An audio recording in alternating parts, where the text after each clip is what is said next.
In today's video, I'm going to be demonstrating how to do scene or emo hair. The only thing that you really need to have about your hair already is a haircut like mine. That would make it work best, but it's okay if you have any haircut as long as it's around your shoulder or like lower neck.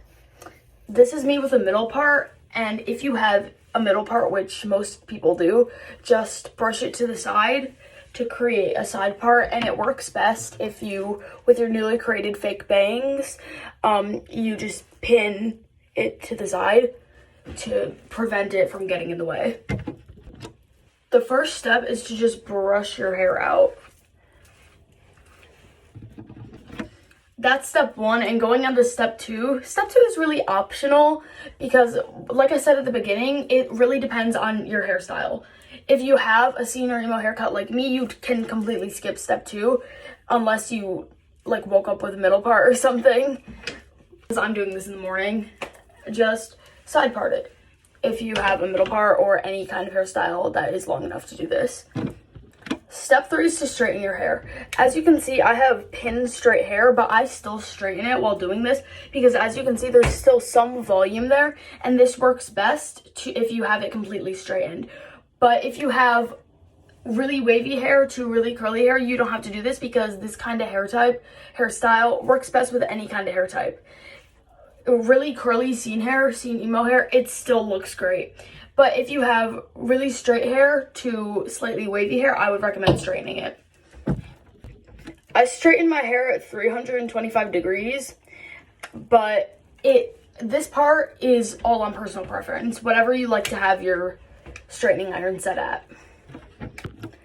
Be very careful when straightening your hair because it's really easy to burn yourself with the iron on your face, on your neck, or anything. So just be cautious and don't burn yourself.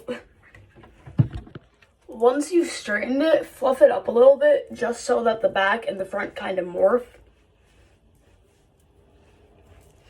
I wouldn't really consider that its own step. It's just adding on to the straightening your hair part. Step four is to tease your hair. Not necessarily teasing it, depending on the volume of your hair already, just brushing it back a little bit with a comb. I would not recommend using a comb like this. This is just all I have. I'd recommend using the little ones. I'm pretty sure you can get this at Dollar Tree or Walmart, and they're the really small combs. They work really good for this kind of thing.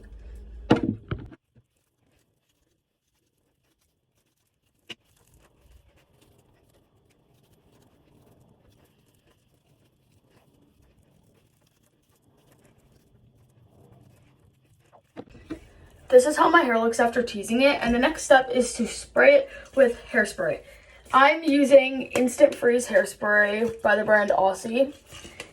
Personally, I don't recommend this brand. I hate it. It's just what I have right now. But anything works as long as it's the hairspray you like. I'd recommend one that has good hold though, if you know one that has good hold. Otherwise, just get anything. And just spray it on like so.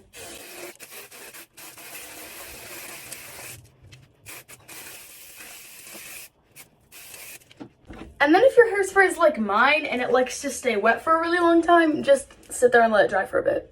I'd recommend letting it dry for a few minutes. While it's drying, just kind of move it up in certain places to give it more volume for when it does finally end up drying. And then the last step is to just pat it down. You can use a hairbrush for this if you want, but I prefer to use my hands. And that's how the final look should be. It's going to feel crusty, but trust me, that's just how it is.